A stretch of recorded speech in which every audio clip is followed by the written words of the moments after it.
Alright, welcome to me Centurions Bad Guys Toy Review. Both the human stroke cyborgy bad guys here. The main bad guy, I suppose you would call him, is Dr. Terror here, who obviously half his body is not his body. I don't know necessarily a great deal about the cartoon, but I just liked these toys and things as a kid, so kind of went about my way to get them now, if that makes any sense. So anyway, so basically these two are fairly similar, only kind of slightly mirror each other in the sense of that he's got half of this part of his body missing, and he's got half of that part of his body missing. And the cybernetic side has kind of an action feature. In Dr. Terror here, when you move his arm, he's sort of silver, I suppose, cyborg head thing on here moves around. I can't remember when these were new out if you turned and moved his arm up and down or not, but this one doesn't do that now, if it did that to start with. He has here like some sort of missile stroke kind of double-headed axe, which has the sort of centurion's peg for easy sort of storage and what's the looking for, like when you carry it around with you, kind of what's the word I'm looking for? The word I'm looking for is a sentence, apparently. Right, so anyway, which I'll just fire it down rather than fire it across, because I will want it later on, and I don't want to have to walk over there to go and get it in the middle of the review. So yeah, so it fires out, little button on there, that fires out, and like I was saying, you can store that on his arm, or on his back, or on his front. So there you go. He also came with a helmet, like all of the rest of the Centurion figures, and his goes on like that. Make sure it's lined up. There you go.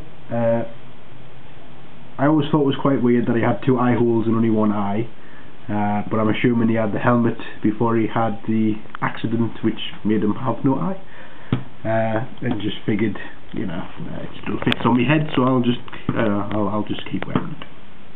Anyway, another thing he came with was a claw, which the claws do, kind of move and grab kind of thing, and also fits onto his gun arm and can be fired in the same way the axe missile stroke thing can, and also can be pegged onto him, like so.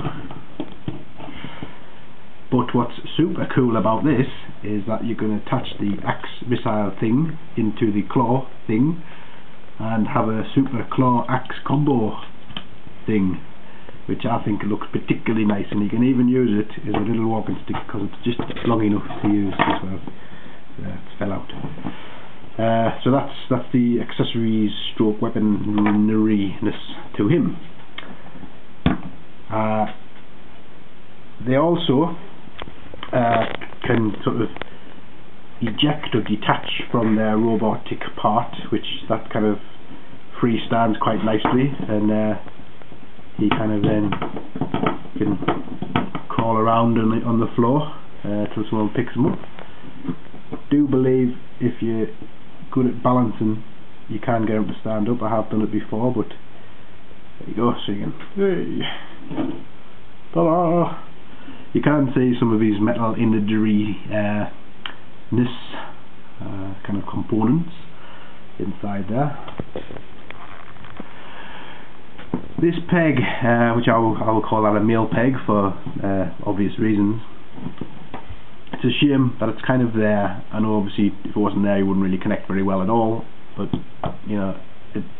I would have liked to have been able to have put them flat on the floor, just for my own personal pleasure, but it's nice that you can kind of do a spin-a-rooney kind of thing there, and that will stand guard over him whilst he's doing it. So moving on to the second baddie, and this one is Hacker. not necessarily because he's very good at breaking into computer systems and things, mainly because he has this kind of big bladed axey sort of appendage, which you can spin round there and then press his very garish orange button there, and that'll hack people to death. He does also have another hacking tool, which is kind of a mace, kind of ball hammery, whatever that is. You know, it looks like a bit like a mine, a thingy, water mine. Is that right? And that goes on as well, and you can do the double whammy. They are both removable, so if you just want one or the other or both, you can. There you go. Nice little ratchety noise there. His helmet is probably one of my favourites out of all of the Centurions. It's quite nicely detailed, and I really like the rivets, the kind of effect they've got going on it. Yeah, if you can see them there, then you'll know what I'm talking about. If you can't, well, you'll just have to buy one and have a look for yourself. This figure is from when, I don't know whether it was allowed or popular, but he does have a nipple, because obviously he's shirtless or topless or whatever you want to call it, which by today's standards most figures don't seem to have nipples. I don't know if that's you know, I don't know if I'm reading into this, I don't know, but he does have a nipple if you're interested, and he's the only one who is kind of topless. Everybody else has some sort of clothing underneath the armour, whereas this guy's just, you know, he doesn't care. He's like, stick it on us, I don't care if it's cold, I'm a tough guy. So that's him there with all of his bits and pieces attached, and he also does come apart, and his thingy, again, free stands, and I dare say again you could balance him to stand quite nicely. I'll just have him lying down next to him, having a little half body wrestle. Part of the selling thing of these was that if you bought both of them, they could wear each other's robot. So Dr. Terror here can have Hacker's hack ring thing. Only it would go the other way because it's reversed. And the same with Hacker can have Dr. Terror's thing.